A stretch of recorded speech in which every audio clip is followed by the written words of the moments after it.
मैं सलीशा गिलानी। मैं हूँ किरण खान। चलते हैं आज की अहम खबरों की तरफ।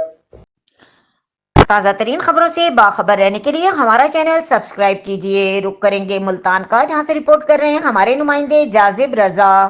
मलिक इत्तेहाद वेलफेयर की जानिब से जापान पलट के एजाज में इस्तकबालिया दिया गया और दस्तारबंदी की गई। तफसीलात के मुताबिक गुज़िश्ता शब मलिक इत्तेहाद वेलफेयर सोसाइटी के सदर मलिक अकरम बाऊजी की जानिब से जापान पलट मोहम्मद यूसुफ के एजाज में इस्तकबालिया तकरीब मुनक्किद की गई। तकरीब में जापान पलट मलिक मोहम्मद यूसुफ की मलिक अकरम बाऊजी ने दस्तारबंदी करते हुए कहा कि मुल्क पाकिस्तान का नाम रोशन करने में जापान में मुक़ीम मोहम्मद यूसुफ अहम किरदार अदा किया और मुल्क की सकाफत को भूलते हुए अपनी रिवायत को बरकरार रखा और हर महाज पर दीनी तालीमात का दर्ज देते हुए मुल्क पाकिस्तान की सकाफत और कल्चर को उजागर किया, जिनकी काविशों को मलिक इत्तेहाद वेलफेयर सोसाइटी सराहते हैं और मजीद कामयाबियों के लिए हमेशा दुआ गो रहेंगे। इस मौके पर मलिक मोहम्मद यूसुफ ने कहा कि पाकिस्तान मेरा घर है, जिनकी रिवायत कभी ना भूलने वाली सकाफत हमारी अक्कासी करती है और मेरी दस्तारबंदी पर सदर मुल्क इत्तेहाद वेलफेयर सोसाइटी मलिक अकरम बाऊजी की शुक्रिया अदा करता हूँ, जिन्होंने मुझे इतनी इज्जत मान और सम्मान दिया। इनकी मोहब्बतों को कभी फरामोश नहीं किया जा सकता।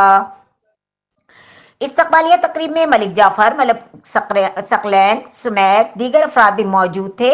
मलिक इत्तेहाद वेलफेयर सोसाइटी की जानिब से मलिक मोहम्मद यूसुफ की दस्तारबंदी के बाद सदर मलिक अकरम बाऊजी के हमरा